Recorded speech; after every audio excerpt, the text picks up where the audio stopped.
မင်္ဂလာပါရွှေကကျွန်တော်တို့ဒီမှာ4600ကနေပြီးတော့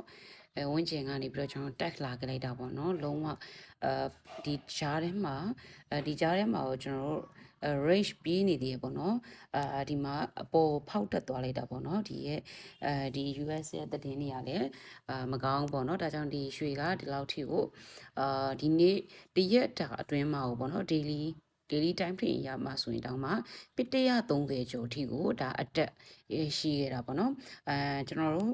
ဒီနေ့မှာဆိုရင်တော့အဝယ်တွေကတော့ဒါမြက်တယ်ပေါ့နော်ကြာတိုင်းဝယ်ဆိုပြီးတော့ကျွန်တော်ဒီ group ထဲမှာတော့ VNB signal group ထဲမှာတော့ဒါကျွန်တော်ပြောထားရပေါ့နော်အဝယ်တွေကတော့ဒါမြက်ကြတယ်ဒီအယောင်းဆိုရင်တော့ကျွန်တော်တို့ကတိတ်ပြီးတော့မကြိုက်ဘူးပေါ့နော်အယောင်းကတော့ရေတူပဲကြိုက်တယ်ပေါ့နော်အယောင်းကတော့ဒီကြာတိုင်းဝယ်ပေါ့နော်အဝယ်ကိုပဲပို့ပြီးတော့ဦးစားပေးပါညကြရင်ကျွန်တော်တို့ဒီည8နာရီပေါ့နော် US session US market ပေါ့နော်အဲ့အချိန်မှာကျွန်တော်8နာရီဝန်းကျင်မှာ8နာရီမှာပေါ့နော်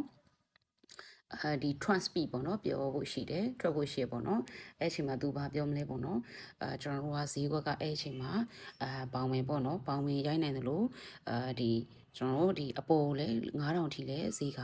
ဒါသွားနိုင်တယ်ဒါကြောင့်မို့ SN ခံထားပါ trader အားလုံး SN ခံထားပါဒီ9000ထိလဲလာနိုင်ပါတယ်အကယ်၍ဒီပြန်ဆင်းမယ်ဆိုရင်တော့မှဒီကျွန်တော်တို့4600ဝန်းကျင်ပေါ့နော်အဲ့ဒီထိပဲပြန်ဆင်းနိုင်ပါတယ်လက်ရှိကတော့4860ဝန်းကျင်ပေါ့နော်ဒါကြောင့်ကျွန်တော်တို့အဝယ်ကိုပဲဦးစားပေးပါအယောင်းနေတတိထားပါလို့ပြောချင်ပါတယ်အားလုံးကိုကျေးဇူးအများကြီးတင်ပါတယ်